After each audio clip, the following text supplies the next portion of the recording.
En la inauguració de l'exposició Xarxes, un viatge per les infraestructures de Catalunya, el president de la Generalitat, José Montilla, ha apel·lat als empresaris perquè col·laborin a lluitar contra la corrupció.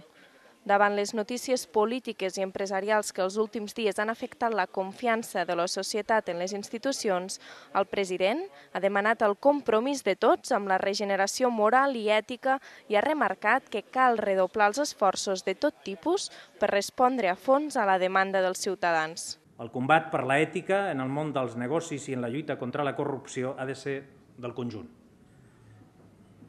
Ni persones corruptes ni persones que corrompen.